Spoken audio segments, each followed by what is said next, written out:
Oh, except this. I am resident of Collinwood for YouTube Dual Saints. I am joined by my buddy Patrick McCray, Dean Edwards, I believe, and Lynn Edwards. So we're here to talk Barnabas Collins, all things Barnabas Collins. So this is going to be fun. Now, when they first showed Barnabas's portrait, David points it out to one William Loomis, or Willie Loomis, whatever you want to call him. And he says, that's Barnabas Collins. And so that's when we first hear about the character. Here's a character who wasn't mentioned previously. Dark Shadows would do this with other characters. Were you guys, well, Patrick first. Patrick, when you first watched DS, were you shocked that it's David who introduces the portrait of Barnabas? They did what to who where? when David is showing Willie Loomis the portraits, David Collins is the one who takes Willie around the drawing room. Then he takes him into the foyer. He goes, and that's Barnabas Collins. So were you shocked that it's David who shows Willie Barnabas's portrait? Get my words out here right. Shocked is we've had this discussion before. Shocked is a very strong verb. Yes. I mean, I'm not writing a letter to the network or, demanding standards and practices clear this all up. No, I mean, somebody has to do it. It might as well be this kid who has nothing better to do. Yeah, true. Lynn, showing Barnabas a portrait of his Billy. yeah. Were you shocked when it was David who showed him the portrait? Lynn? Yeah, I think I was. And the reason I was is because I expected Liz, Roger, or Vicky to say, hey, this is Barnabas. This is the portrait of Barnabas. Actually, Roger or Liz is whom I would have thought would immediately say something. They would have taken the upper hand and said, well, it's this.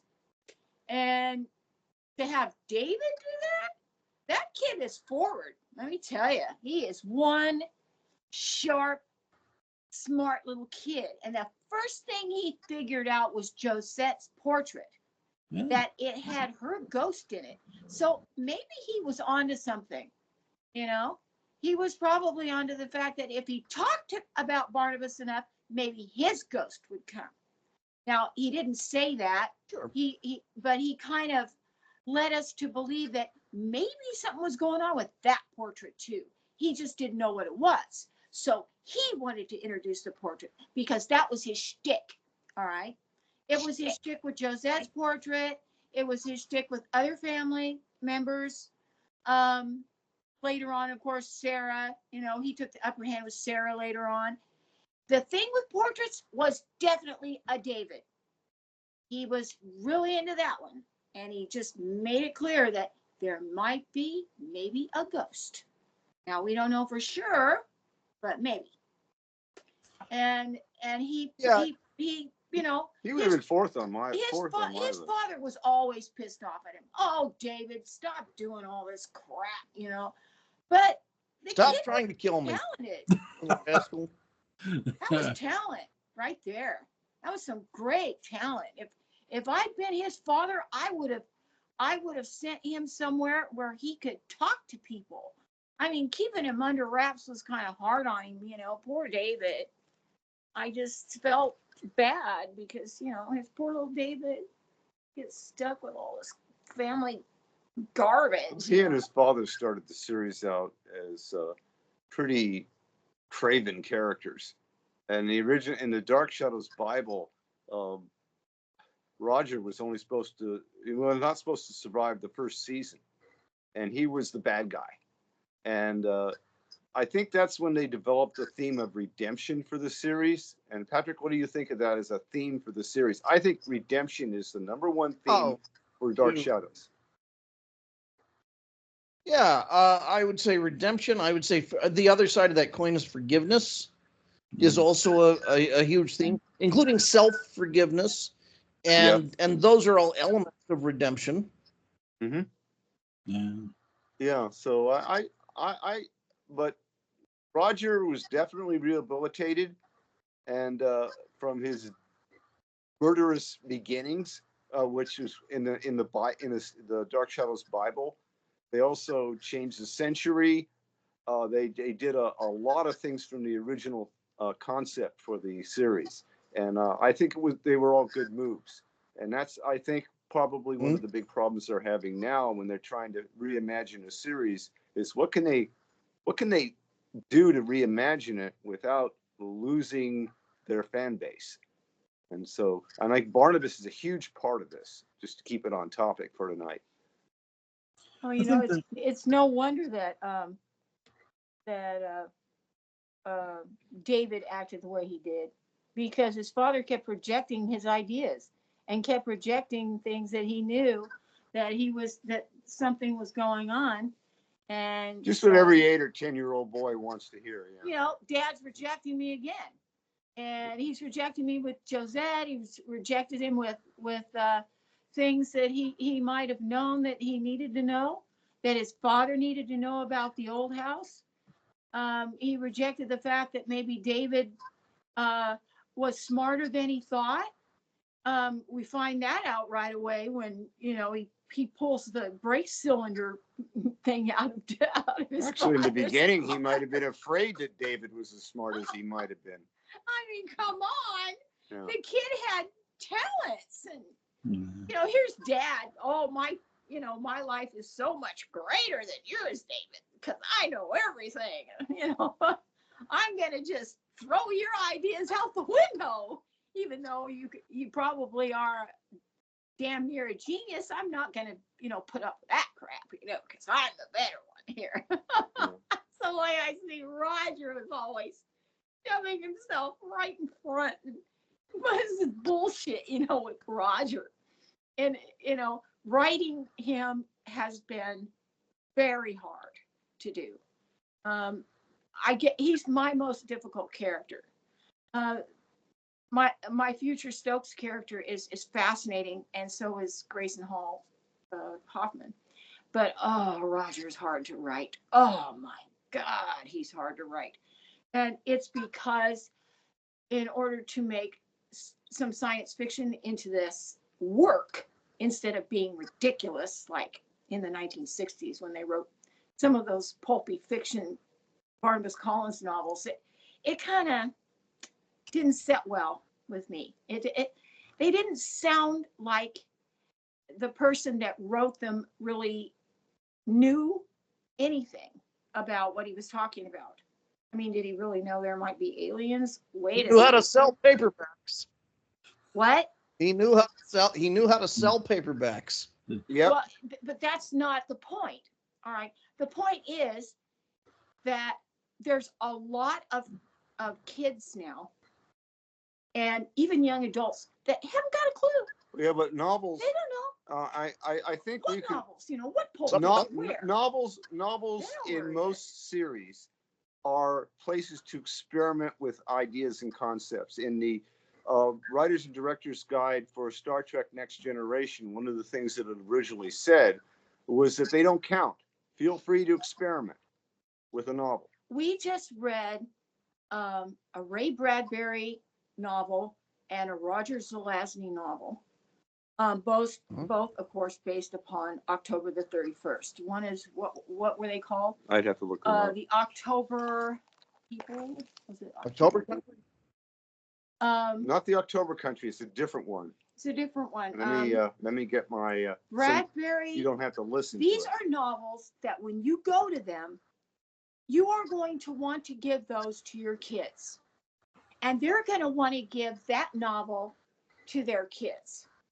Or to young adults and say, you're going to love this, okay? But you don't get any of that from those small Dark Shadows novels. I never heard anything from fans about those. I never heard anything from people that knew. It took. Oh, there are hardcore fans of those novels. They love them. I mean, Hermes Press just sunk a big chunk of change into reprinting them and doing audiobooks of all of them. Yeah, but look how long it took him to do it. Oh, well, it takes time to do it. That's just not right. Some of us wanted it, and it was never available. when I was in LA, it was not available. You could not find anything. It's available now. Okay. You Okay. couldn't. It's available, but it's available. It is Sometimes, now. So sometimes- but if they're so trashy, and so fatuous, why do you want them? Oh, no, that's Yeah. not what I'm saying. I'm saying that Okay. a younger generation can grasp the ideas in it. Here you go. The In a Ray way. Bradbury story is called The Halloween Tree. It's written in a literature Yeah, I verse, said that. and it's Oh, just it's a masterful work by a master storyteller who showed us he's also quite the What's the accomplished last bard. one's called? A Night in the Lonesome October. That's the Zelazny's. And that's Zelazny's Roger is Zelazny, incredible. and that is A an dog. amazing story. The where dog tells you the story. It's set in His the dog. around It's great.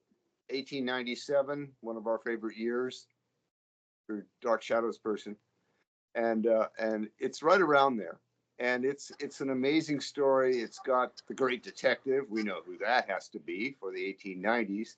It's got a guy named Jack who's really good with a knife, we know who that is.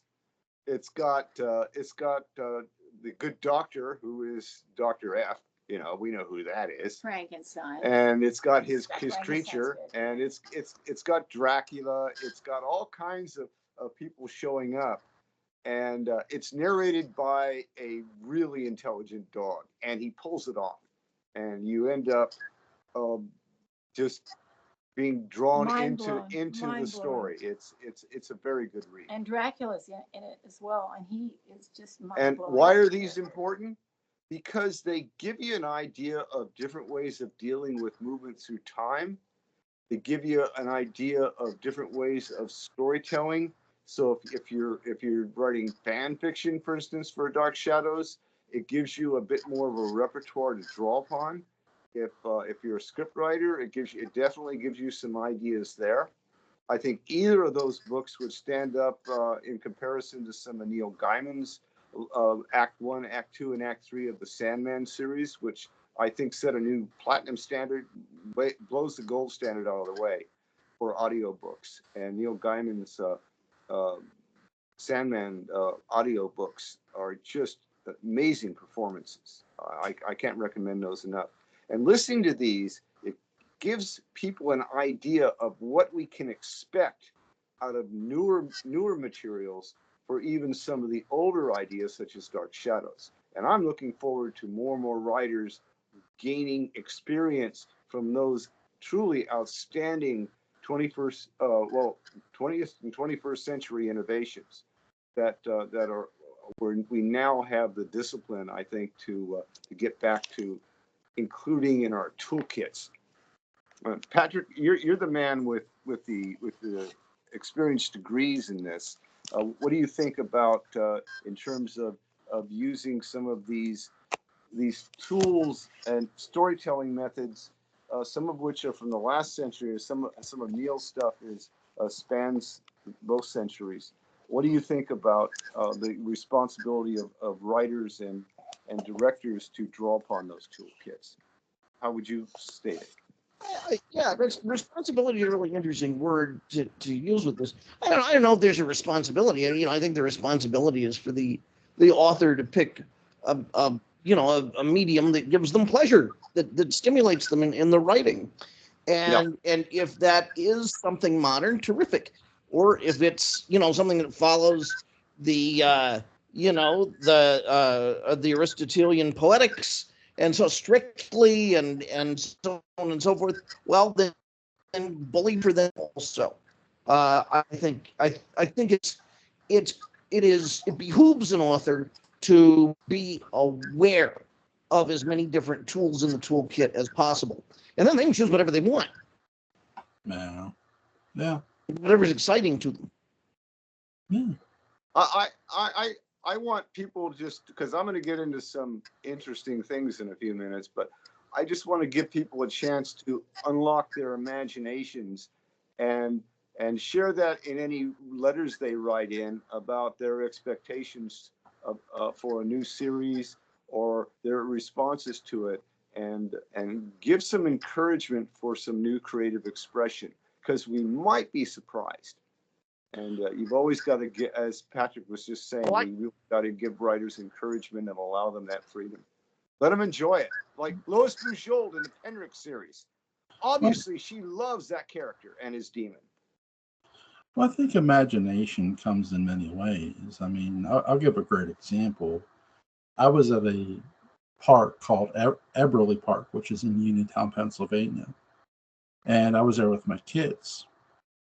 And while I was playing with my kids and watching them swing, there was nobody else there but me, my wife, and my two kids. I looked over at the baseball stand, one of the stands, and sitting there was this blonde-haired 9-year-old little girl with a knife, with an army knife, covered in blood. Now here's the thing: there was no real girl sitting there.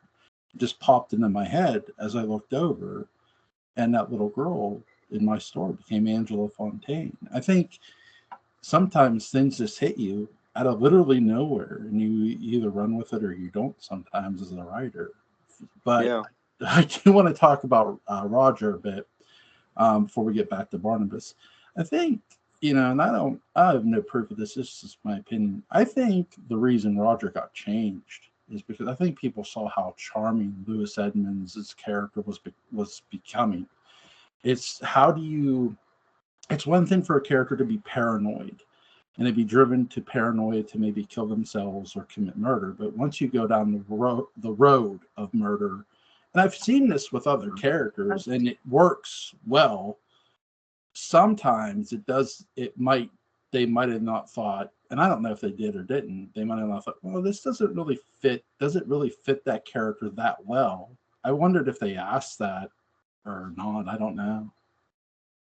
I also think it's an homage to the acting ability of Louis Edmonds. Like, there's a huge recognition. They had a tremendous talent there. Yeah, that too. I think Louis Edmonds was hell of a talent.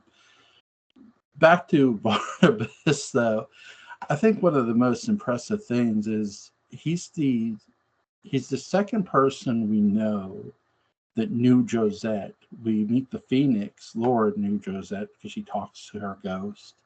But Jonathan Fritz Barnabas is the second person who actually, we get a hint that he at least knew her while she was alive as he talks to her portrait in the old house. Oh. What did you guys think of that? Patrick, what did you think of that? You first. Think of Barnabas talking to the ghost of Josette, or to the portrait of Josette? Oh, sorry. Yeah, to the portrait of Josette. Well, it makes all the sense in the world. I mean, she's the reason he, to a certain extent, he's in the coffin and he's back, and she's going to be his raison d'etre, so to speak, or raison mortre or something, for the next, thanks, for the next few, months. Yeah. And so establishing that early on is wonderful, and you're able to tie it to earlier continuity, which I think is terrific also. Now, I think the portrait of Josette should have talked back, and it should have been like Clutch Cargo. It should have had human lips superimposed over her face in the painting.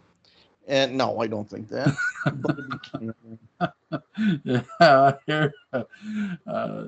Dean, what did you think, man?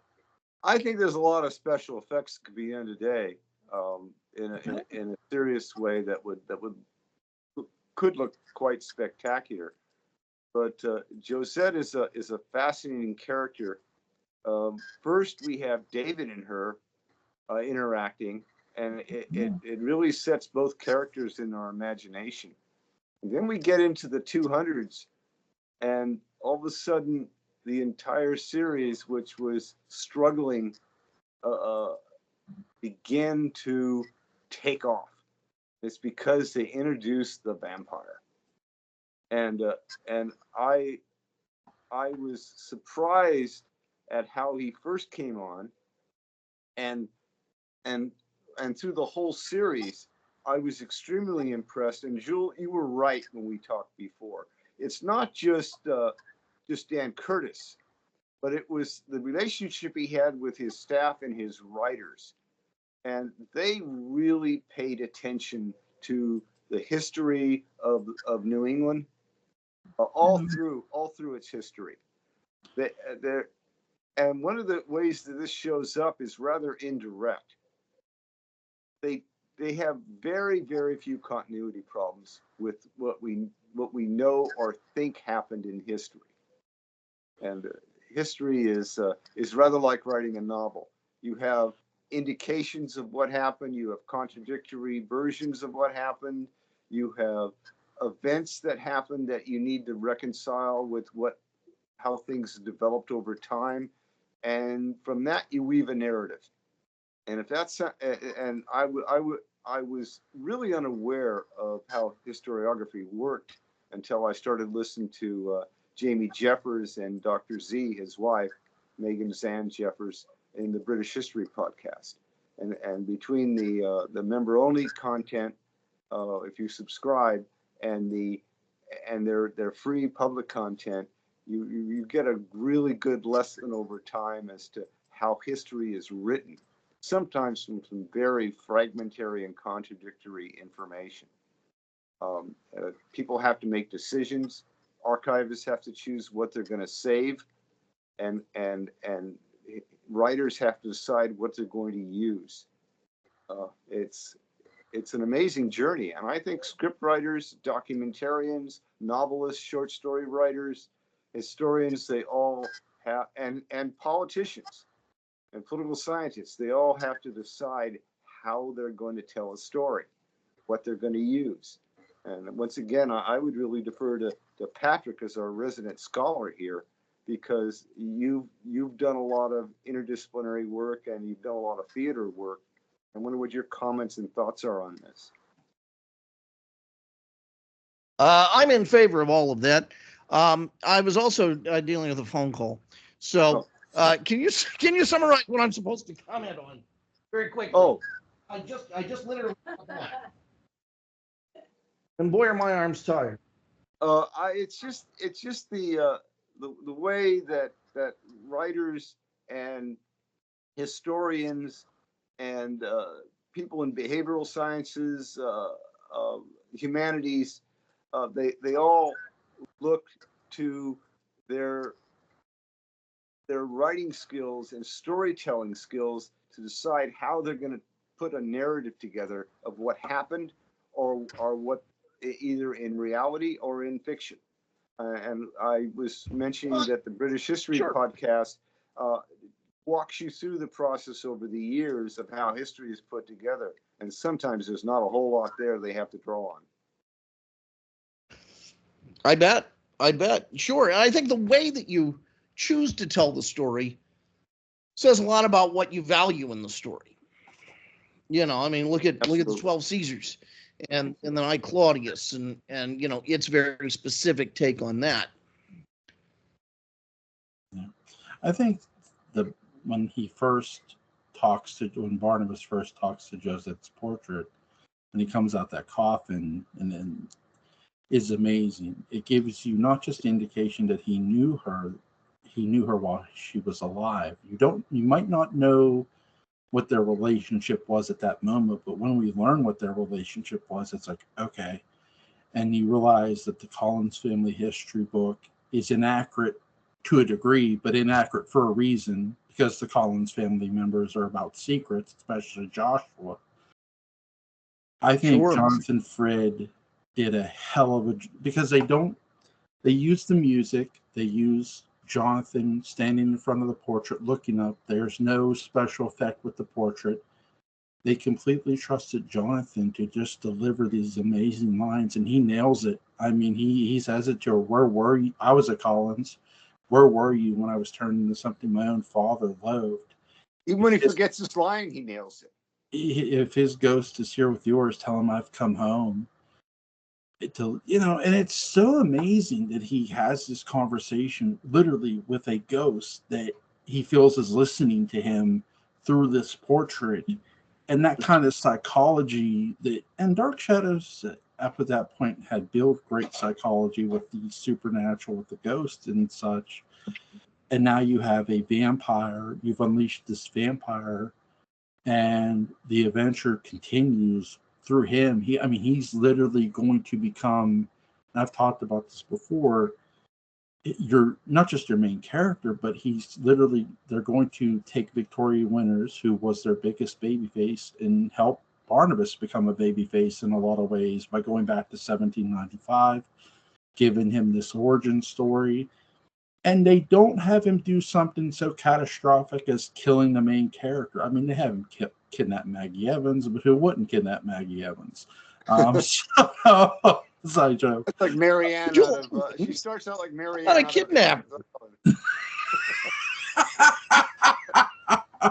No, but I think I've talked about this before with characteristics, that if you have a character, there's lines you can draw and cross with certain characters. If you have them commit murder, good luck getting your audience to forgive them. But if you just kidnap somebody, like, okay, he thinks she's Josette. In his mind, in that moment, Barnabas feels she's Josette, and throughout that process, he's watching her. I mean, we see Barnabas go through an interesting, I feel at times, not quite a metamorphosis, but when Willie Loomis is talking to him before he wants to go down and kill Maggie Evans, he's listening to Willie. And the fact that he's listening, it shows you, hey, this character isn't soulless. And Jonathan got that. Credit to the writers, but Jonathan did that as well. What's your thoughts, Patrick? You first. Joel, I have to tell you, what you're saying is marvelous. And it goes on for so long that once you're done speaking and you say, what do you think of that? You've said so much about so many things. I don't know what I'm supposed to comment on. I've got to be honest. I narrow it down for me. Okay, because you talked about a million things and they were all good. I enjoyed every one of them. Well, I think one of the main things I'm talking about is when Barnabas, for example, his character, I feel the writers did a really good job of, okay, maybe he was a bit of a heel, but he wasn't such a heel you hated his guts. Like, you know what I mean? He wasn't Jason. Right, he wasn't Jason McGuire.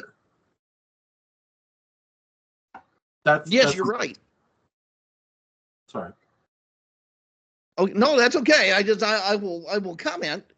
Barnabas is designed from the get-go to be a multi-dimensional character, a very sympathetic character, a character who is apparently villainous, but for a reason.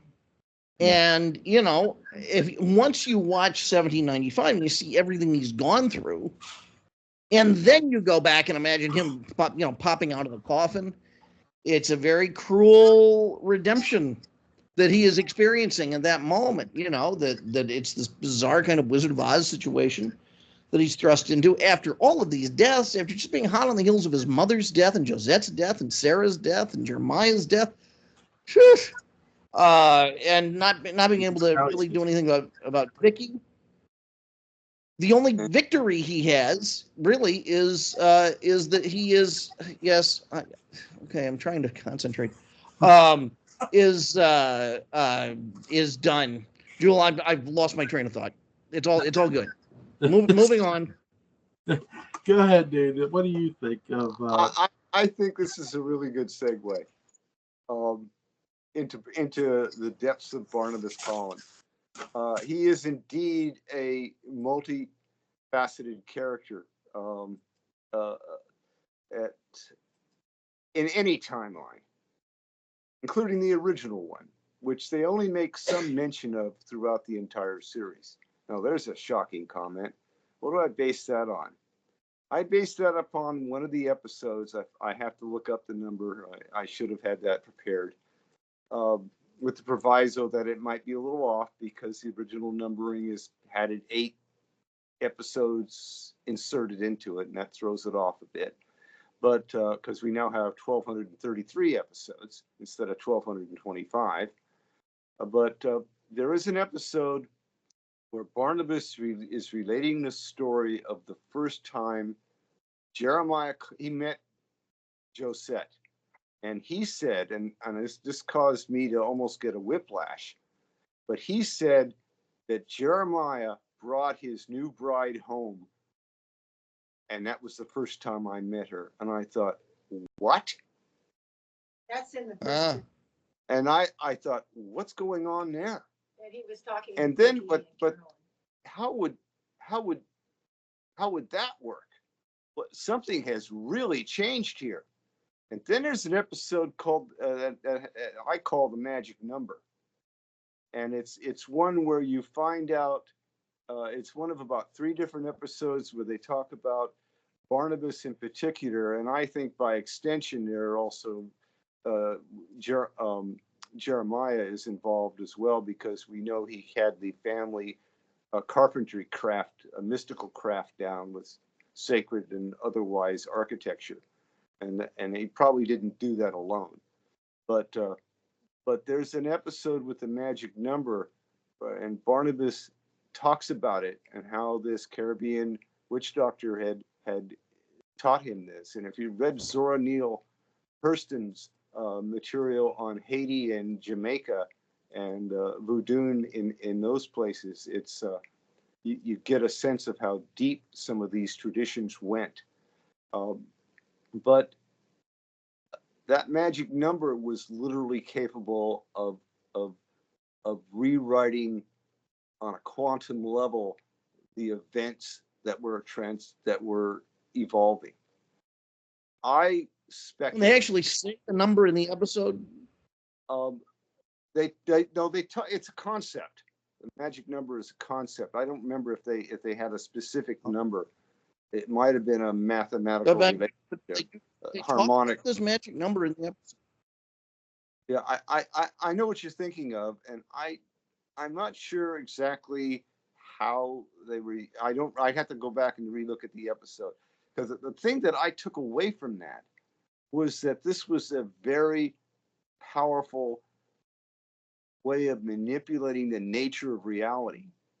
And Barnabas seems to have used that or something like it, to reorder the events so that you end up with a history where he's spending time in Martinique and knows Josette from Martinique.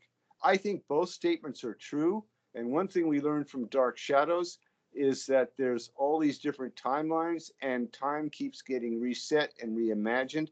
And I think the original person that set up the whole course of events for Dark Shadows was Barnabas, getting in and manipulating at such a fundamental level that it put the fear of the universe into him, and I don't think he ever did it again. I think the cost, the personal internal cost, was probably horrific. And I think if you look at his struggles, I think he was the cause of his suffering. That's my personal thought. I know, Patrick, you're saying Dean's being weird, but I think I'm being constructively weird, Patrick. I said nothing. I said nothing. My. I remember your one comment one time, and I kind of smiled. And I said, sometimes.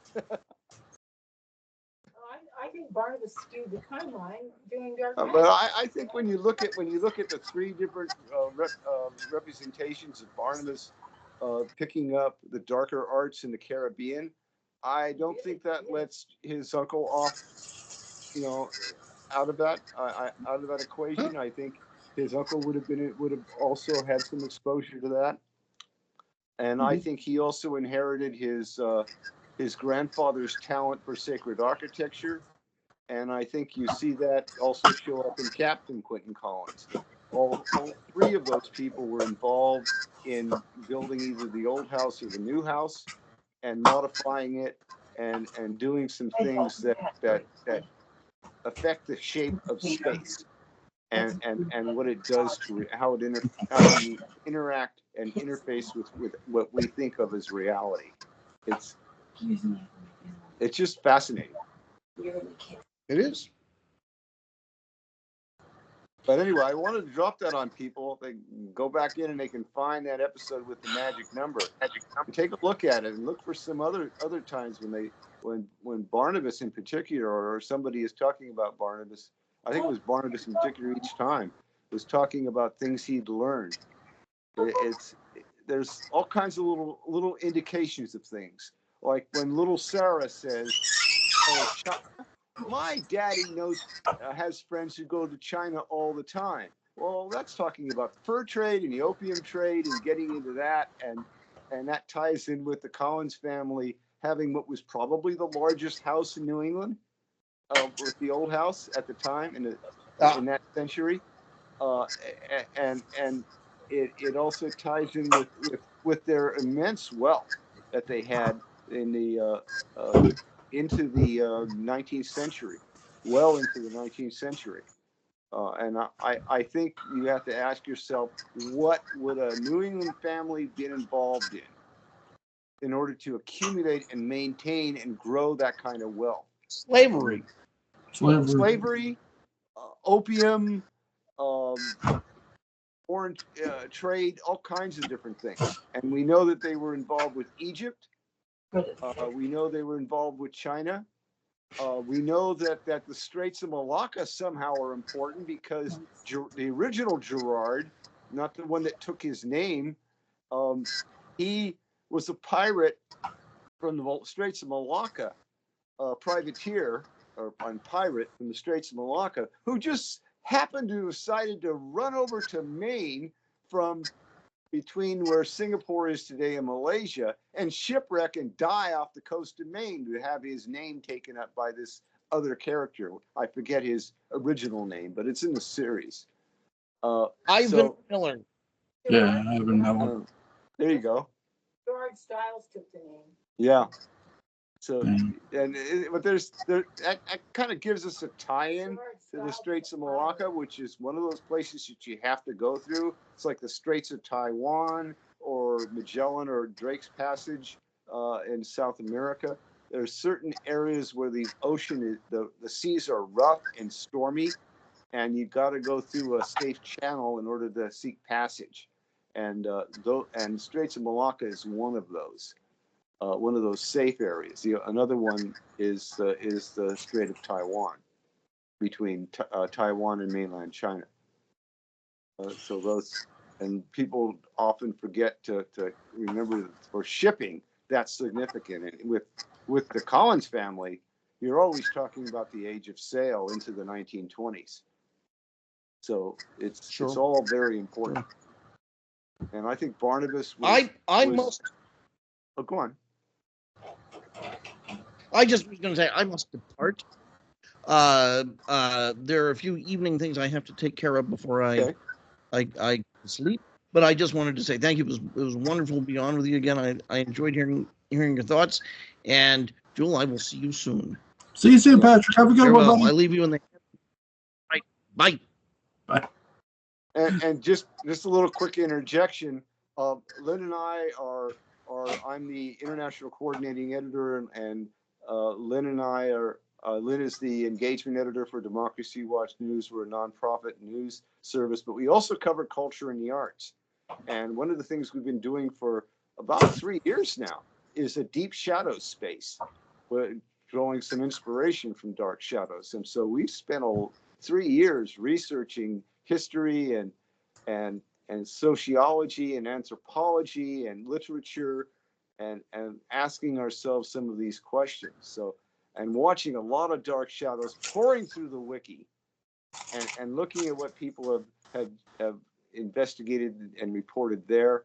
And I'm continually impressed by the depth of and layering of the story, the backstory to Dark Shadows.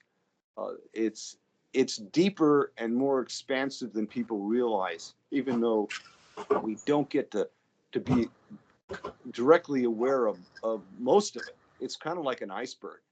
What do you think, Jules? I think some of it's intentional, because from a storyboard standpoint, a lot of things, when you look at, like, for example, for Barnabas, he tells a story about Jeremiah owning a vineyard.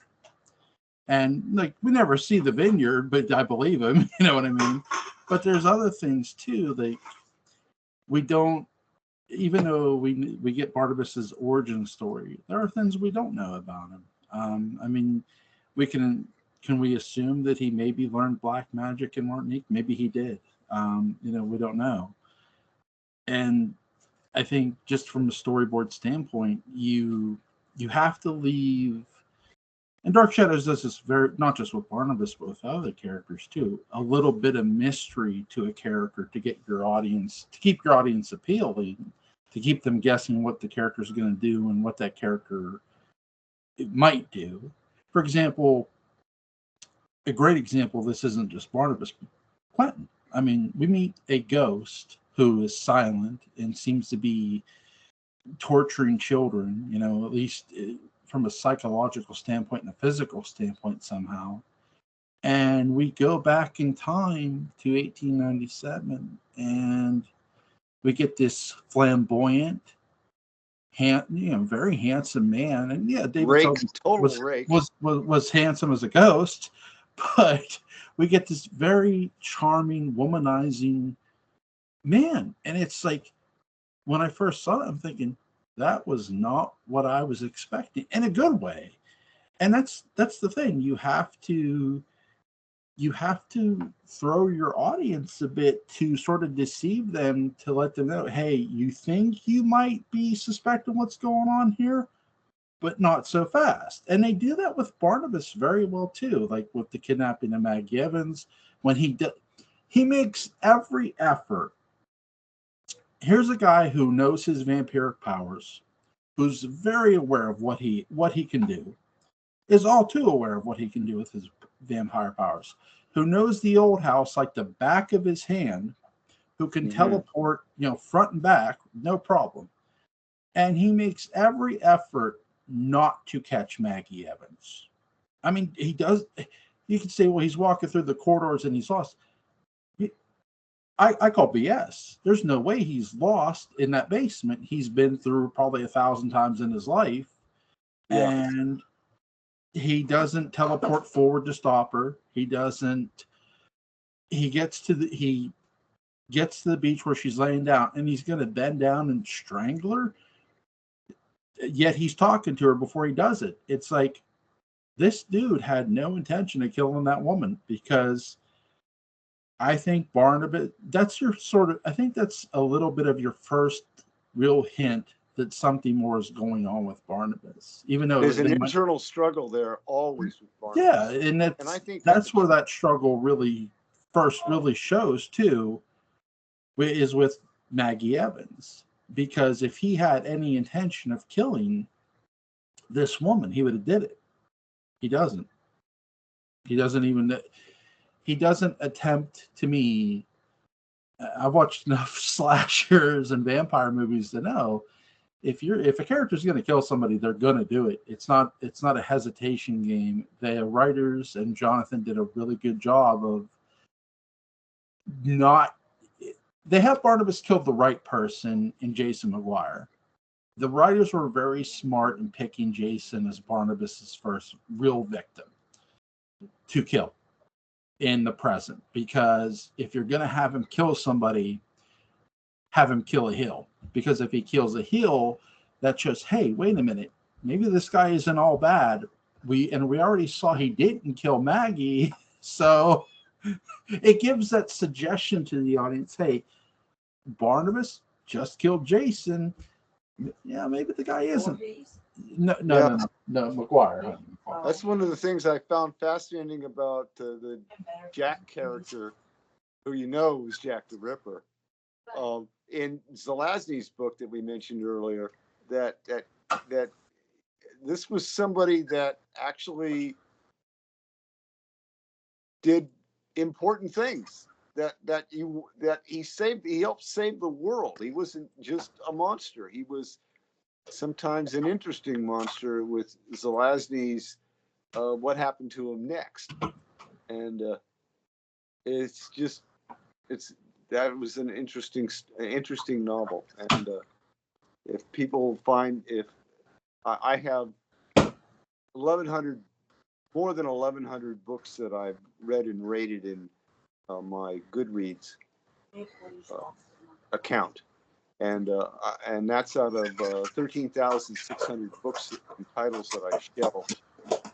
There's a few of those that have multiple shelvings, multiple titles of the same book, because the information is somewhat scattered on what people need to have, or there's different editions and they have their separate listings. But it's still over 13,600 titles that I shelf, and that's a lot of work.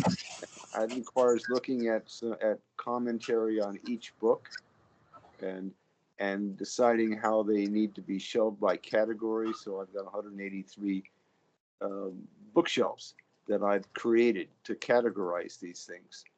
The smallest of which is the one on San Saba County, because that's where my father's family came from, in Texas, most before they came to California.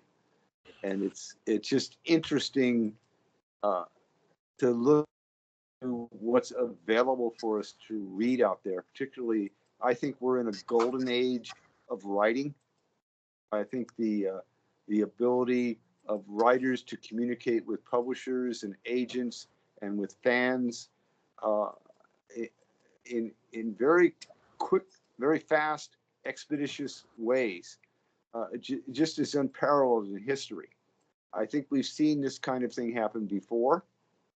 I think when you looked at the Telegraph, what it did for communication, just look at what they did with for journalism and reporting the news out of the Civil War, and before. The Telegraph just changed everything. And we're in an information age. Not all of it is good. Some of it's very scary. Some of it is transformational in some good ways. It's up to us to decide, as Patrick was talking about, are those core values, what you want to draw upon. And we have to make those same decisions as viewers, as listeners, as readers. And that will influence the authors that we depend upon, whether it be for history or whether it be for literature or for entertainment. It influences them. They are paying attention, because at the end of the day, they want to pay the bills, and they have, if they're putting information out, information or otherwise, entertainment or otherwise, they need to pay attention to who their audiences are and how they're going to give them content that will interest them. They won't always like it, but sometimes the trick is getting them to appreciate something if they may not like it first. But look at John. Look again, back to Barnabas. I mean, this is a vampire, and he ended up being one of the most popular characters in the history of television. So who would have guessed? Well, Bela Lugosi might have guessed, but that's true. Oh yeah, Bela Lugosi, Christopher Lee. I mean, there were a lot of vampires. Yeah. There were vampires prior to Barnabas. I think too, them deciding to have this origin story for Barnabas, and really too, they take risks with Barnabas prior to. I mean, they have him kill Dr. Dave Woodard. Yeah.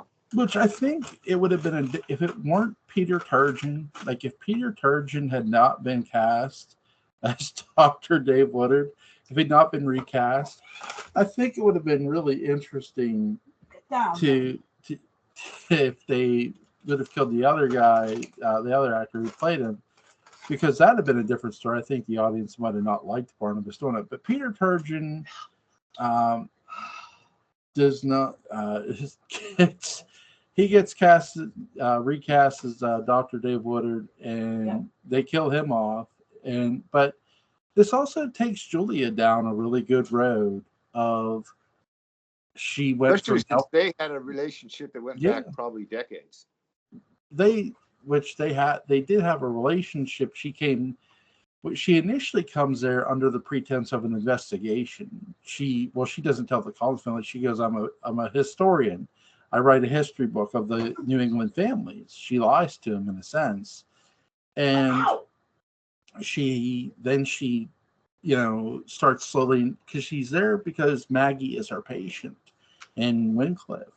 So she's there to investigate why Maggie, said the name Collins. So she figures it's one of the people in the Great House.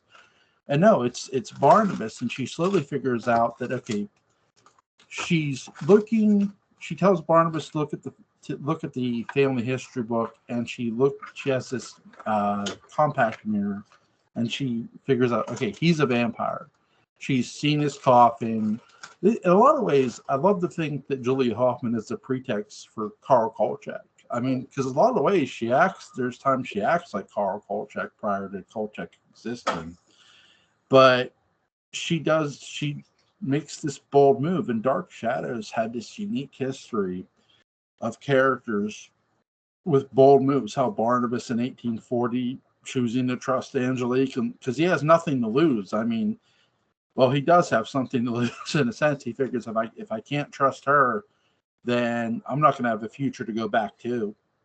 One thing he never appreciated was as a professional psychiatrist, the trauma that she went through, violating her basic ethics to the degree that she ended up doing.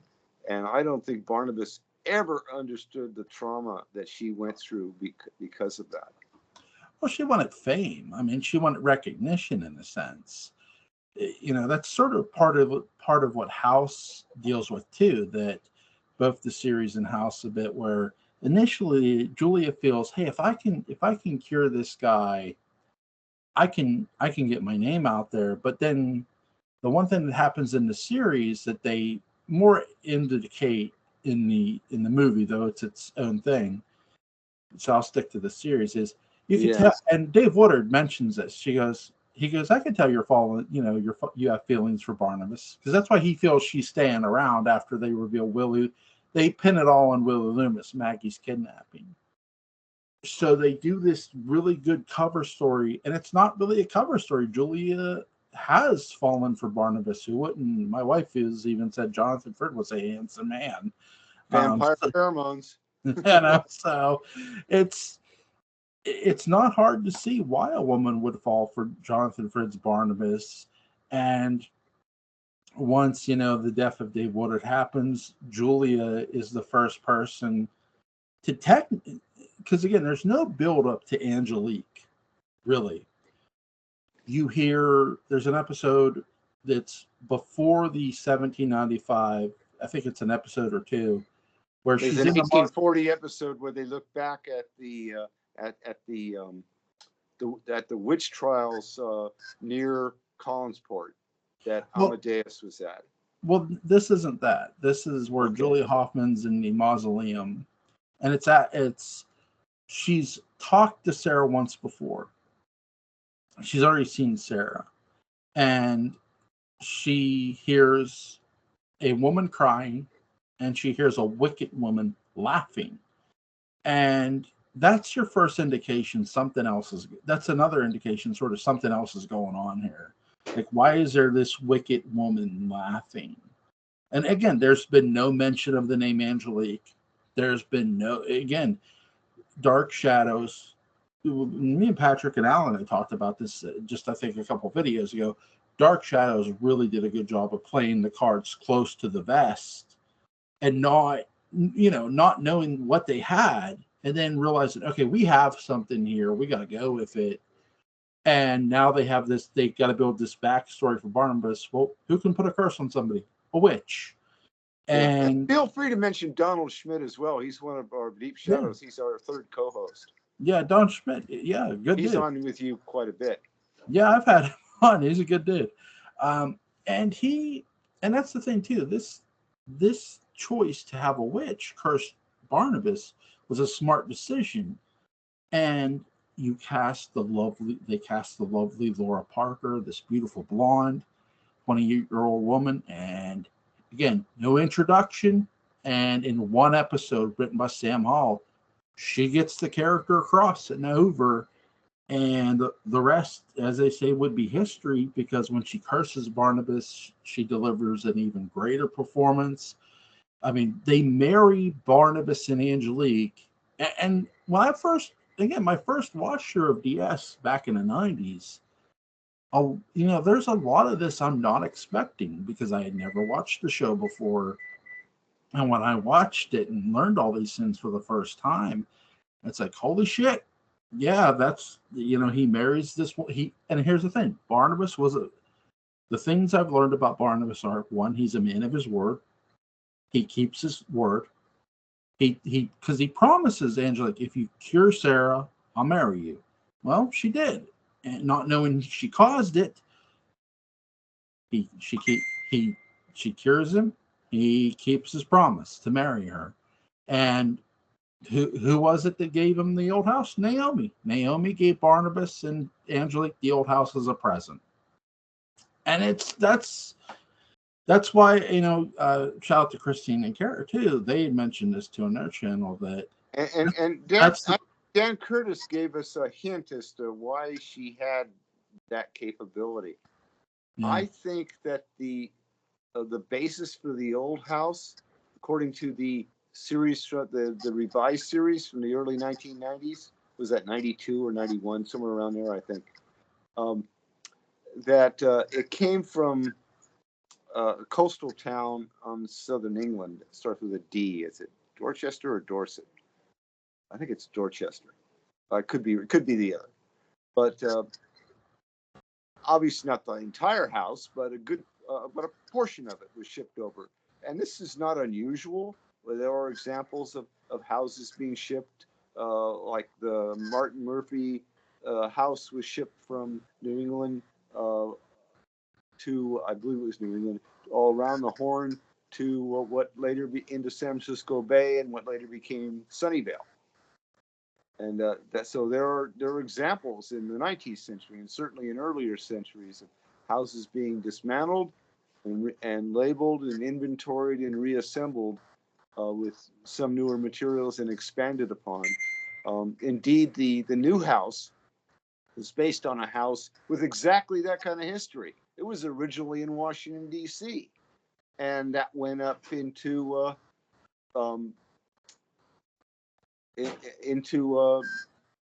Rhode Island, and where it sits today.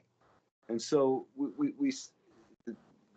but I would tend to hazard that it was Hampshire that the Collins family came from when they came over to the New World, and it was and that it was Annabella's. My imagination tells me the best continuity here is to have the what became the basis of the old house being something that was provided to Isaac as a dowry for his new bride from her family. And I think that tradition of the women having a special standing makes sense if you trace it back to that. There's also some privateering and pirate stuff going on with Naomi's Collins, Barnabas's mother, her pirate jewels. Where did they come from? They might have had a similar line of transmission, but there's many things going on there. And I think that if you begin to look at the history of New England with privateering and piracy and slavery and relations with Native Americans, that there's as my old speech and debate coach would have said, there's a wealth of possibilities, and it's truly amazing. One of the things that I think we can give people as a seed to do some research is, why in the hell would anybody in their right mind take their infant son, a toddler at best, and very young wife by comparison, into the middle of a war zone, which is where Hancock County was in the during King William's War of English Succession? Why would anybody do that unless he knew how to take care of himself and came prepared, and had the wherewithal to come prepared? And that, I think, that kind of Collins presence we see through the generations. And Barnabas has inherited that entitlement, that sense of entitlement, and with a full knowledge that his family, he comes from a hardy stock, and Okay, this is your team. I think that. Give it a few minutes. Okay, thanks, sweetie. 2 minutes. And I think it's important to consider Barnabas as part of a line of Collins men who They were privileged. they were privileged, and Yeah. they fought for that privilege. Yeah, they did. And I'll tell you, the last one you want to get in the knife fight probably would have been Isaac Collins, Yeah. Captain Collins, who would have been a privateer and at times a pirate, and definitely involved in overseas trade.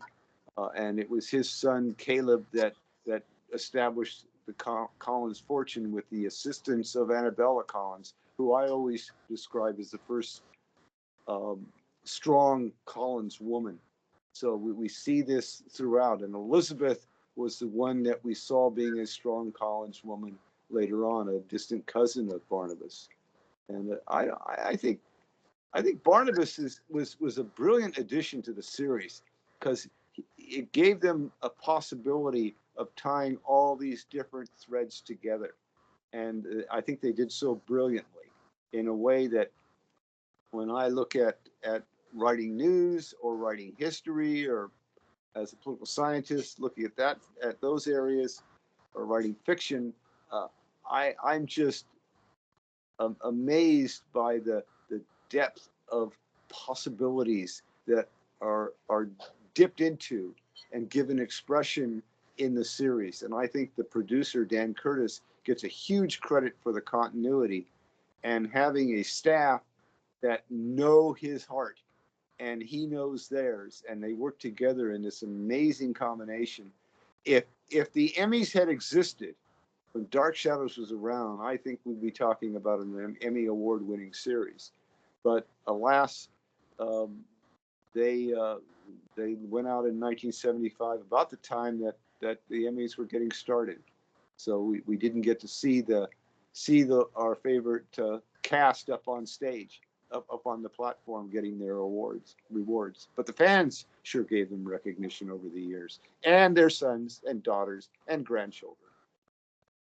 Yeah, for sure. I think too, with Isaac Collins taking his family across the sea in a war zone isn't as uncommon as you might think. I mean,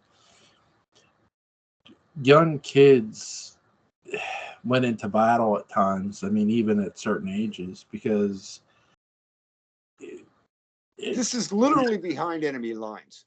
it would have been. I felt if you're discovering land, if you're trying to do something to get land from a fictional sense, then you're going to take any risks imaginable. I mean, we've talked about how the Collins family take risks. Well, why not? I mean, because I remember my grandfather telling me when he entered the army, he lied about his age to enter the army. And Oh yeah. so, I mean, you have stuff that, and by the way, you can sail on a ship at the age of between, I think they said 18 months and 8 years. And it's like, okay, so you can take an infant or a child on a ship, at your own will or risk, if you will. Yeah. and so they did, and they found this, this land, this fictional land, if you will, and built their town. And if you look at where it is, Hancock County, the significant thing is that better than half of the coastline in North America is in that one little area. Donald Schmidt, I mentioned earlier, has been there and stood on and up on a height in Hancock County and looked at all the navigable rivers, which count as coastline, going through Hancock County, and it's a maze of navigable waters that literally extend the coastline, and it boggles the mind that one area of that size could have that much exposure. And it's a wonderful place to set a location for a series, because you have it under constant threat. Somebody would have had to go in there with great skill in order not to get wiped out by Native Americans. And indeed, Hancock County, for some reason, did not get bothered as much because they were usually going south along the coastline and terrorizing that during King William's War and Queen Anne's War. And that's the 1680s into the 1690s and then the first decade of the next century is Queen Anne's War, and that led to the conquest of French Acadia in 1710, which New England was very much involved in. But the front lines is Hancock County is always on the front lines. During the American Revolution and the War of 1812, they were occupied by the British. So imagine Joshua Collins playing host to a British governor. He might have.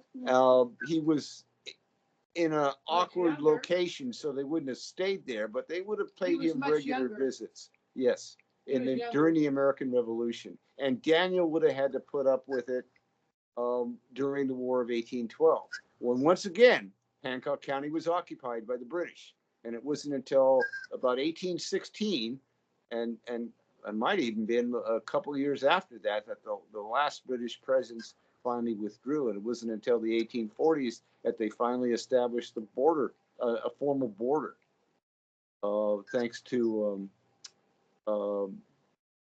President Tyler.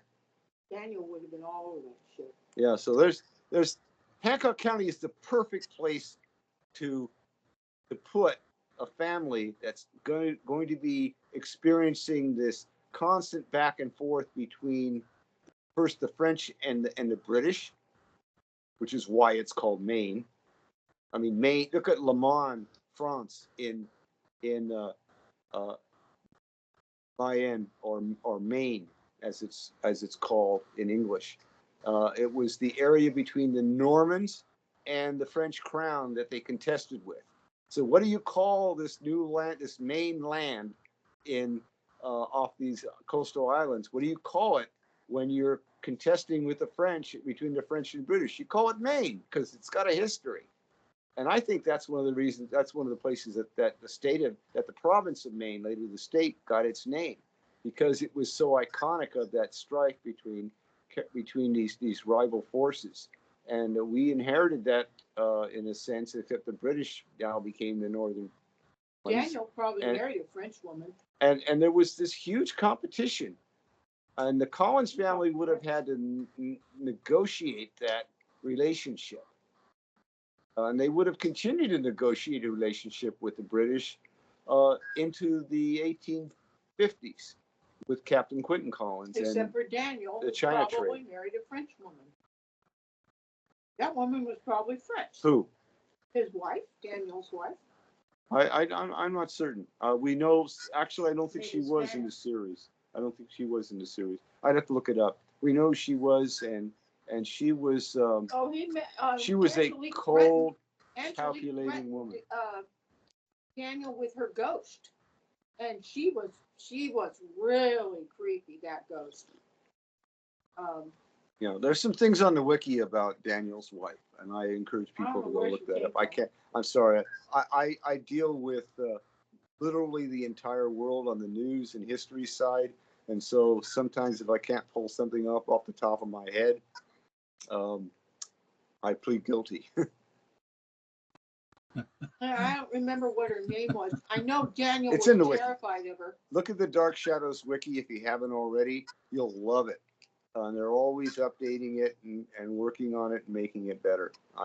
And Dark Shadows portraits, another excellent source. I recommend that people take a look at.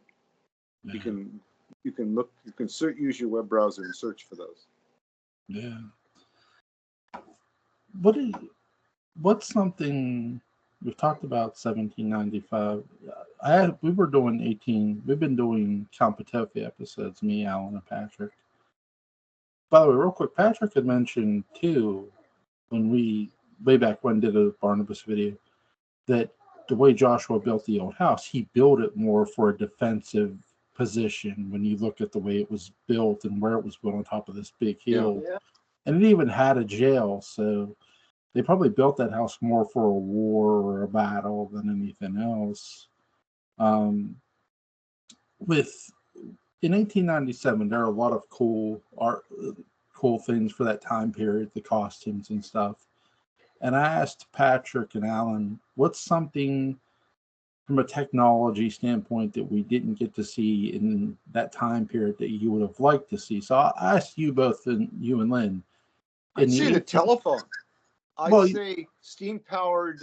I'd say some of the early automobiles. We didn't see those in that series.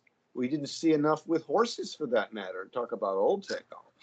Yeah. But I know that was a budget constraint.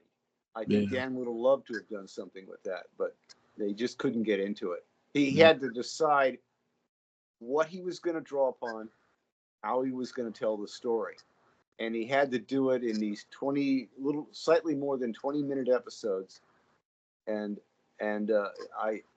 for what he had to work with and the budgetary constraints on him, I think he did an incredible job of making those tough decisions as a producer.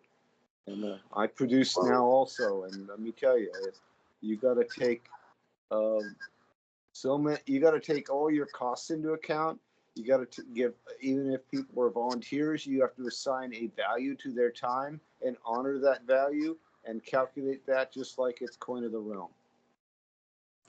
Well, I think Dan I did a would marvelous have job. liked to see.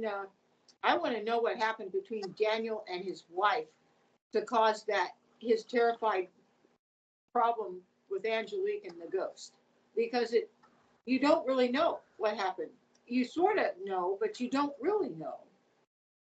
Well, I think that's just the writers again playing peekaboo with us. Like, yeah, I was a lot of peekaboo there because they don't want to commit themselves to too many historical data points, historical reference points, just enough where you can see if it fits. Well, too, if you don't with writing, and a lot of stories I read, writers do this.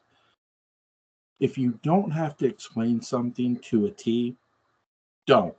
Yeah, exactly. Less is more. Right, less is more. And a great example is, John Carpenter's The Thing. Do you know who the Thing is at the end of the movie? No, neither do I. You don't want to know. Right. And that's the thing, too. Like, if you don't have to, really tell a lot about Daniel's life, you can just do this hinting and suggesting and just leave it at that. And they got away with that beautifully. So actually, they did it. One of the things I find is so brilliant is that Daniel Collins was a hell of an entrepreneur.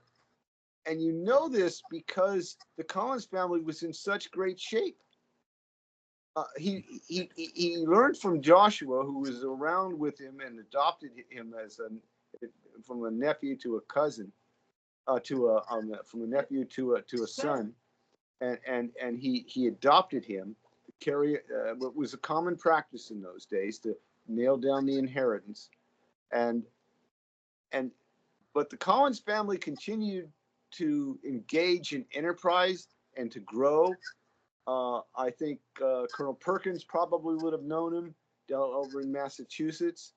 I think that they definitely would have been familiar with the town of Bristol, Rhode Island, and the coastal slave trade and the overseas slave trade. I think that the Collins family would have done what was necessary for them to grow their wealth, and I think they inherited that from Isaac and Abella. And I think Caleb continued with it. I think Benjamin and Theodore and his son Benjamin and Caleb and his sons continued with that. And I think the Collins family were aggressive, if not ruthless, entrepreneurs. And I think that they would have been investors in the China Clippers, the American Clippers in the 19th century. and the earlier versions during the Washington administration. And I think that it was an opportunity for them to take what had been a fur trade in New England that left and went and traveled across the country, and to get involved along with the Astors and others in the China trade. And I think that's what Sarah would have been referring to. And why did we want a China trade? Because President Washington wanted to replace the porcelain and the silks at the White House. Yeah. And that was one of the things that interested him. He also hated the British tariff system. And now that he was free of it, it gave him more opportunity. All he needed was an agent in London to nail it down, as opposed to having to use an agent in London. Well, some things you still went through an agent, and some things not. Thomas Jefferson's, one of his daughters, I think, married his agent in London. You had Niall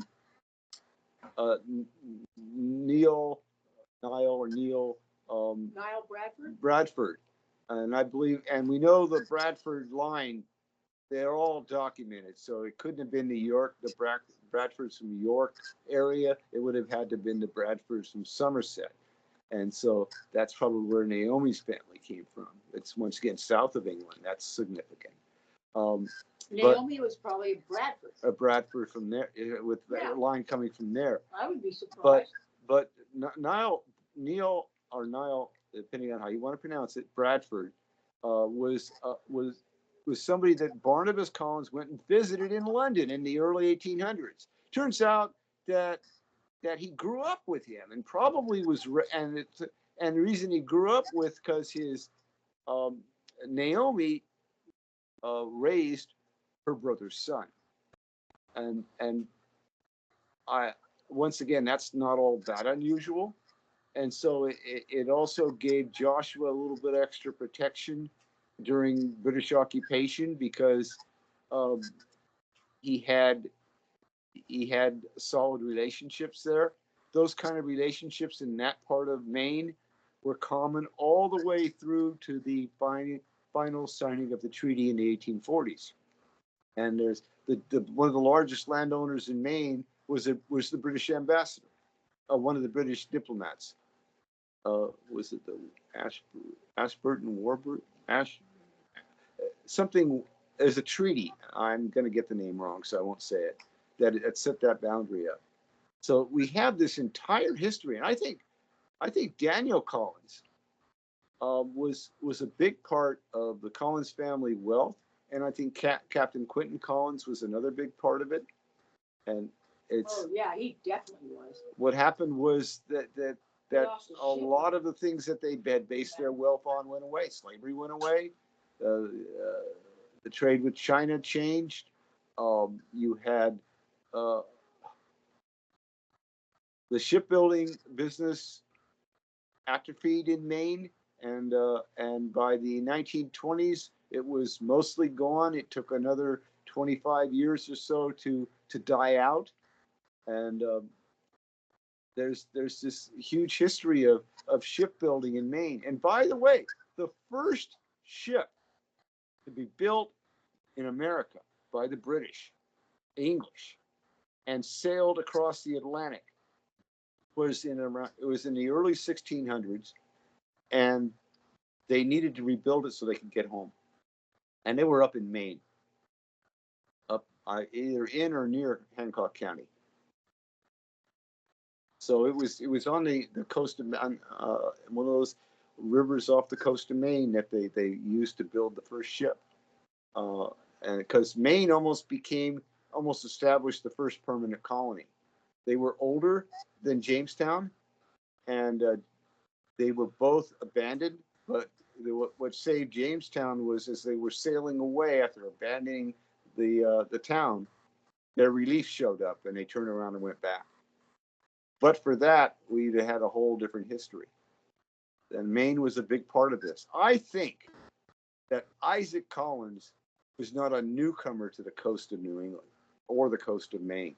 I think he went there because he'd been there before. And that would make sense also when you do some more historical research. I think it would. And I know you dig into this stuff.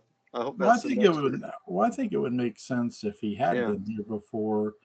I mean, for example, when you look at the Lost Colony of Roanoke, I mean, usually, they said they'd come back. They did. Their colony's going. The difference with Isaac is he probably told very little people about the land he discovered.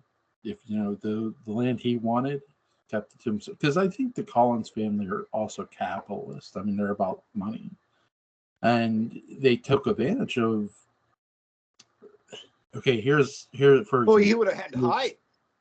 They Here's had that stand of trees that hid the town from the coastline, so people going past the coastline wouldn't see the settlement. That was well, defensive. well, for example, what I mean by capitalist is look at Joshua. Here's his son Barnabas is going to marry Josette. He figures, okay, that's in the bag. He doesn't foresee this witch thing happening. And then there's his brother Jeremiah, who has no intention of marrying any fucking body. Yeah. And he's like, well, why don't you marry Millicent? No, I don't want to marry Millicent. He puts his foot down on his brother, and I love it. My favorite, something I wish we would have That's got. a little bit too Mansfield Park for him. Yeah. Yeah. It's like you could tell Jeremiah just doesn't want to marry anybody at that point in time. But something I wish we would have got for 1897 from a technology standpoint, and it was around the German Mauser, because they were just using regular pistols, 6-shooters for 1897. But I think that would have been like too hard to maybe from a budget standpoint, or maybe even from an effects standpoint. I don't know. But that'd have been cool to see on the show. But yeah, that's here's one for you. 1795. They've talked about how it goes in a continuous, like it always resets itself. So basically, it's going in this continuous loop of 1795 is the past. Right. Barnabas has gone back there to save Victoria Winters. He's gone back there before to save Josette. And it keeps resetting itself. How do you think it's the same thing with parallel time or no? Not I normal. think parallel time, given the way that they treat it in the script, where they allow you to reimagine almost everything, even Barnabas, the Jonathan Fritz character, Bromwell, for instance. You have different people in different roles, some of them very close, some of them quite different, some of them in the wrong generations. I think that the parallel time gives an opportunity to reimagine the possibility for the series. And I think it's a brilliant invention. And I think writers have the opportunity to use mirrors as a way of communicating, and to use some of these special rooms as portation links between and stairwells between these worlds and times. I think there's that they've written so much into the series in terms of what writers can draw upon and directors can use to tell a story, that there's just a huge range of possibilities. And I think it was handled well. And it's one of the things that I love to discuss with quantum physicists. I know next year we're going to interview Professor Andrew Gould, who had been at Princeton and then went to Ohio State University, where they have a really good physics program. And he was doing work originally with dark matter, and then he was doing works on locating Earth-like exoplanets. And he was one of the leading innovators for how to find an exoplanet. And he's quite proud of his work he did there. I plan on delving into that more. I know him from the late 1980s, and I didn't get in contact with him until this year. After that, but we remembered each other. And it's going to be real interesting, because I love when I go to somebody who's into quantum physics as a full physicist or somewhat of a physicist. Sky Nelson Isaacs is another one. That it's extremely useful to ask them about parallel worlds because it gives you a sense of the science of dark shadows. And I wish somebody would write that book. Yeah. Science of dark shadows. Or magic of dark shadows. No, the science that we see, the science of his dark materials. We see the science of Star Trek. We see the science of all these different science fiction series. Why not the science of dark shadows? The science of Riverworld. That's an interesting one. Well, I think we see a really great combination of both with DS. We do see lots of magic for sure because we have a warlock, we have a witch, we have a mage in Count Petofe. But we also see Dr. Eric Lane bring a person to life of science. They're basically doing Frankenstein's monster, but they do it. I mean, so you. And by the way, he was a Hungarian count. Which you do see. You do see science in DS. It was sort of like science versus magic, which was a really interesting concept at the time because here's Angelique Cassandra Collins, if you will. She puts Barnabas under I'm going to use a dream curse. She doesn't realize there's this other human being being created but it's going to basically cure Barnabas of his vampirism and does. And that's why the dream curse ultimately doesn't work, is because of Adam. And this is at a time when many doctors were still casting horoscopes. Yeah. Yeah. But for Bramwell too, for the character of Bramwell, they had mentioned Bramwell. That's sort of what leads Jonathan Fritz Barnabas to 1970 Parallel Time, when he picks up the book, The Life and Death of Barnabas Collins, and it mentions how Josette and Barnabas lived happily ever after and had a son named Bramwell. And in 1841 Parallel Time, we see Bramwell Collins, who's played by Jonathan Fritz. So there's that aspect of that. We did a whole. We covered all of 1841 on here. For God's sakes. But yeah, it was amazing episodes. I mean, the fact that it was a Brutus Collins basically tormenting his own family was holy shit. Shocker. But really, really good, really well written, because I hadn't seen the 1841 episodes in a while, when we talked it, and I really wanted to talk about it individually. And initially I started it off by myself, and then Patrick and Gordon had jumped. I said, yeah, come on in. You can do these with me. Because more people digging into it, more creative imaginations intersecting, and you got a dialogue going. Yeah. Well, right. We were breaking down the episodes too. And the Lost episode that they have on there that's narrated by Laura Parker. Honestly, I said this to Patrick, that I feel like the narration wasn't needed. I mean, there's enough of that episode there. You get what's going on. But that was my opinion. I mean, that's how I feel. It's not fact. With our buddy Barnabas here, what's I'm going to try to think. What's some of your favorite moments of that character? Oh, wow. I think when he realizes it's kind of a labyrinth moment for him. You have no power over me. That moment at the end of the Dream Curse, I think it really stands out for me as something very special. Yeah. Because he realizes that he got through it. Yeah. And it was just because it terrified him. And he realized that he could find a value within himself which could drive that spirit of redemption. I think Barnabas was always a character in seeking redemption. Yeah. And if people who go back and listen to this entire thing will hear why I think that's important.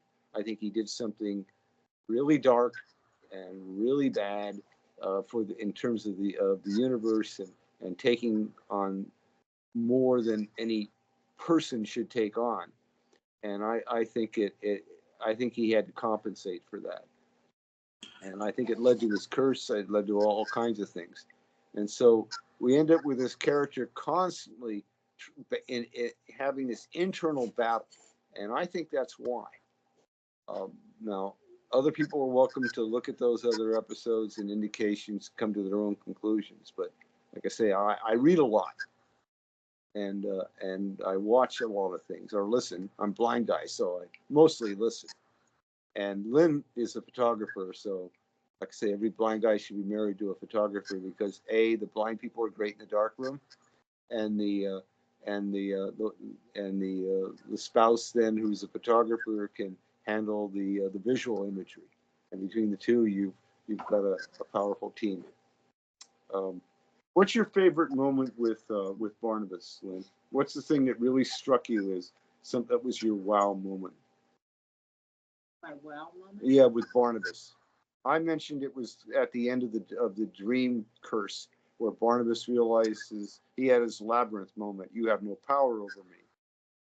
I think that was one of my favorites. What about you?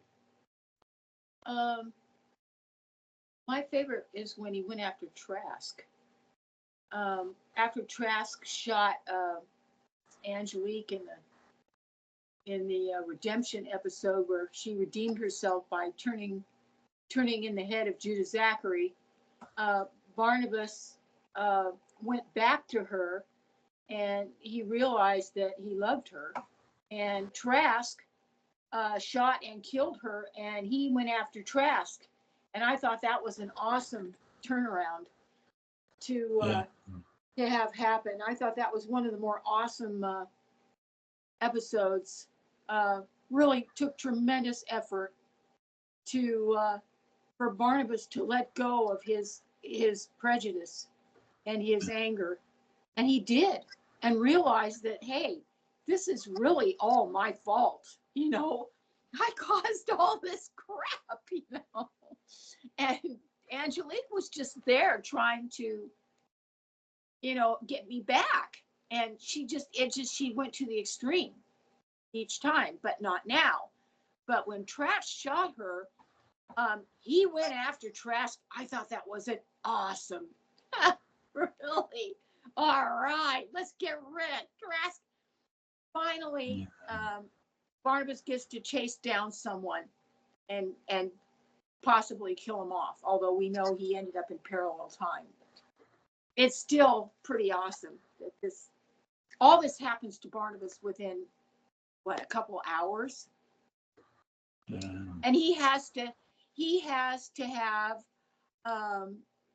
Flora's son and Pansy, I guess Pansy. Pansy Faye? Not Pansy Faye. Her son was the lawyer. I can't remember his name. Do you remember his name, Jules? Her son's the lawyer. You mean Millicent or earlier? No. I don't know. 1890s. He brought the head of Judah Zachary. Desmond Collins. Desmond. Yes. Desmond had to bury right. Angelique, and so Barnabas went after Trask. He was going to get rid of Trask any way he could.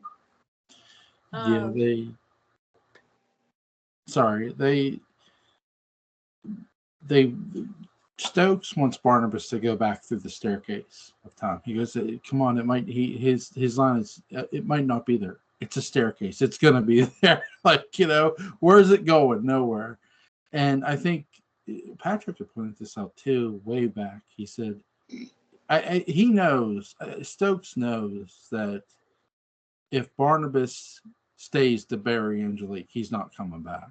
And I do think there's sort of evidence of that when you're watching that episode, that you could tell Jonathan Fritta's Barnabas, you can sort of see all the pain on his face. Like, was I ever really cursed by this woman, or was this curse sort of self-inflicted? You have that sort of moment of reality from him and on his face. He doesn't say it, but then he does go back to the present. Maybe we don't know what he does after that, other than he goes off to the observatory thing with the family. They fix it. I think one of my favorite moments from 1840, when he finally chooses to lay his cards on the table and trust Angelique, because he realizes the stakes are just too high not to.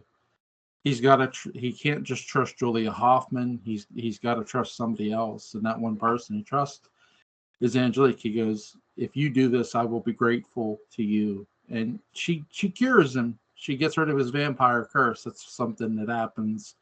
And she goes, I told you I love you, So she doesn't like demand anything out of it. She just cures him, and he ends up being Quentin's lawyer, and he puts up a hell of a defense for Quentin at that trial. And yeah, Angelique is sort of the the hero of DS in a lot of ways by taking the head of Judah Zacher. I agree.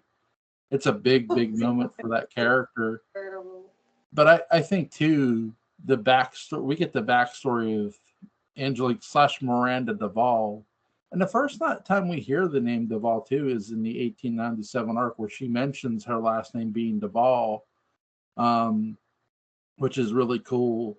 And then here in 1840, she was Miranda Duvall. She was a member of the cult of Judah Zachary. She turned on him because he was doing these things, and she testified against him. And that's when he cursed the Collins family and stuff like that. And it's like, holy, crap.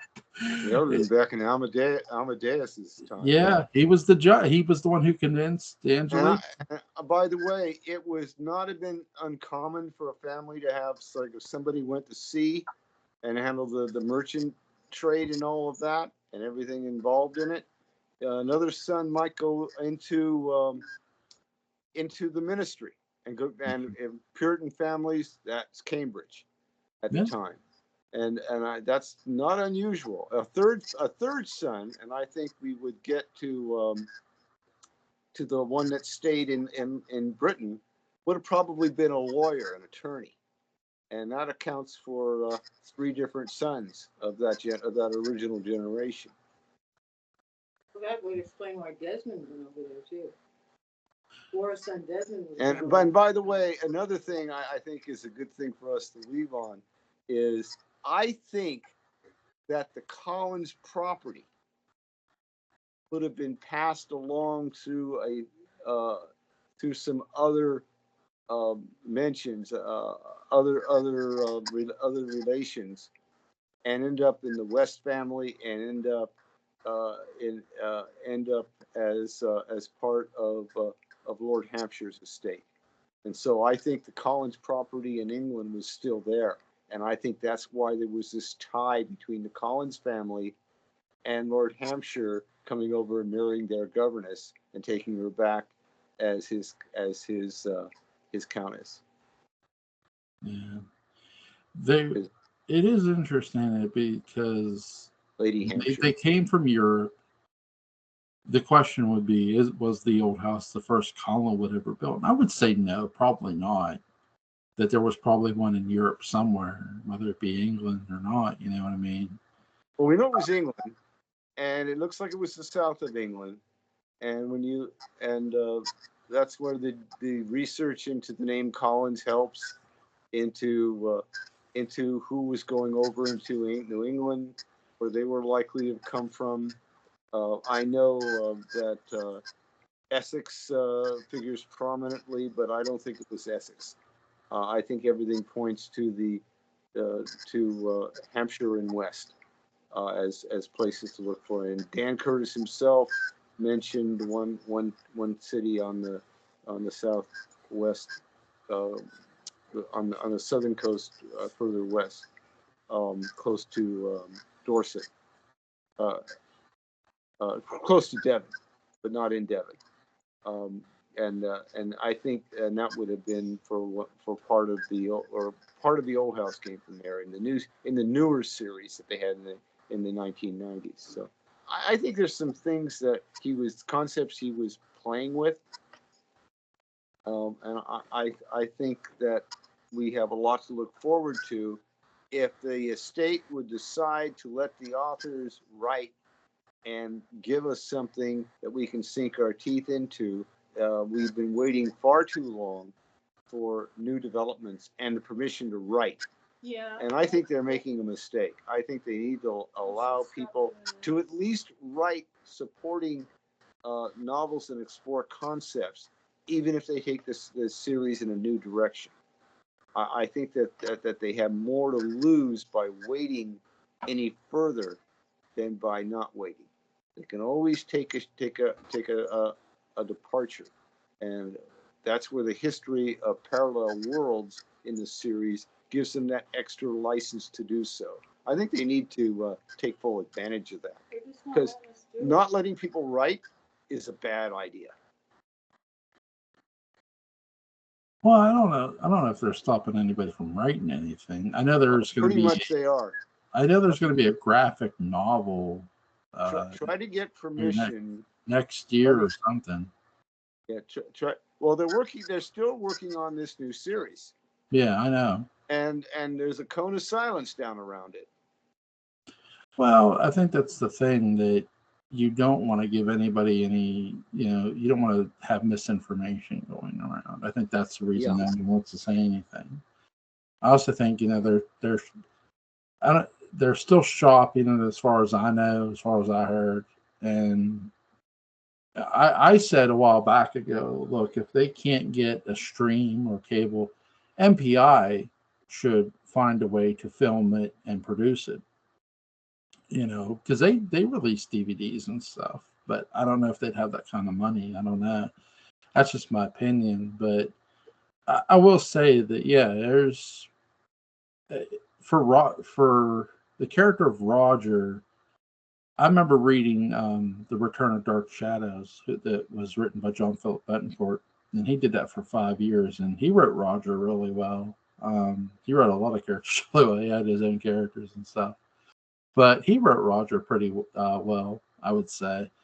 What's his name? John Philip Betancourt. He's on Twitter. He's on X. At PopRag, you can.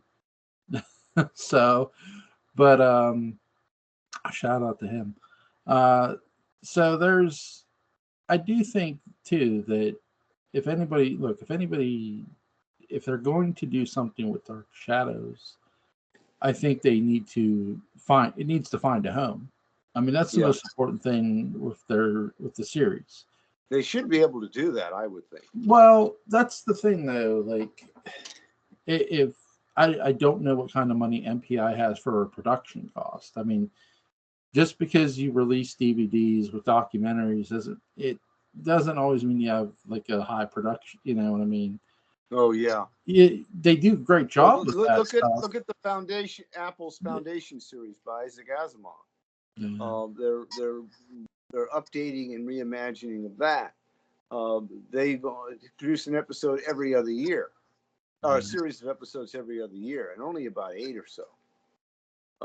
And so the production costs are very high if you want to throw in all the effects and have all the graphic production time necessary to engage all those effects. But the results can be spectacular. Yeah. I would not. I know a lot of people might want Netflix to pick up DS. I would not. I'll tell you exactly why. And they've done this. I mean, they don't release a lot of DVDs. People are going to bring up Cobra Kai on Wednesday, but that's not with all their library they have. That's not a lot. Not a lot of DVD release, and that's a problem I really have with their streaming service. It's like they're trying, to me, in my opinion. Again, this is just me speaking. I think it's more of a Donald Schmidt question. He's got the drama degree, and I would go to him with Patrick on questions like. Well, it's not so much question. It's I go to the store all the time to like DVD browse, and Netflix does not have a lot of DVD releases. And And it's because they want people to keep coming back to their streaming service to watch that same product. Yeah, if And you're moving it's in that direction, you're right. and That's it's what just got rid of it. and it's just like, okay, that's part of that's fine and dandy, but you could still release a DVD and make fans really, really happy with that DVD. Like that, they had a Texas Chainsaw Massacre movie in it that's really good, but it needs a DVD release too, not just placed on your stream and kept there. Of course, you can also purchase a digital version, and that way, once you've got the rights to it, you get new equipment. You don't have to worry about damage to a DVD. You've got that license, and that license is continuous. So I like the digital version. Tomorrow I'm gonna pull out the coffin box and say this is why I don't want Dark Shadows on Netflix. Oh. right here. Oh my god, yeah. Well, hopefully they're looking for somebody to pick this up. They've got a lot more possible venues now than they used to. It's not just 3 networks anymore. No, they've got a lot more than that. Apple is engaged. Amazon's engaged in producing shows. There's even Netflix produces some shows, and there are many others. So I think the thing that bothers. Wait to see. I think the thing to close on this now, I think the thing that bothers me the most as a fan is seeing all these other shows that have these gothic themes and gothic venues, on TV, and Dark Shadows has that very same, if not better, venue and storytelling, and it's not on air. And I think for a fan standpoint, that's the most frustrating part. But yeah. Have patience, and time will tell. So there's going to be a link to. I'll tag you guys on this on Twitter. Lynn, Dean, take care and have a good one. Okay. Well, thanks a lot, Jules, and you have a great show, and you continue to make it better. And at Democracy Watch News, we do appreciate you dropping into every once a year or so. You'll drop into Deep Shadows, and I give you carte blanche to drop in any time, and we'll give you some time. I'll try, man. I know we have a little bit late. It's 10 o'clock. No, it's not even so much late. Like I always have a podcast going. And I got this new story I'm working on. I'll try to drop it. And we can even, it's on that platform. I can schedule it anytime that we decide to. So we can do that. I'll try to sneak in there and talk to Don. Don's a great guy. Huge shout out to him. But yeah, really, really cool guy. He's really nice. So thank you both for coming on and chatting Barnabas Collins with me. This was a lot of fun. You both take care. God bless. Thanks. Yeah, thanks a lot. Bye. Bye.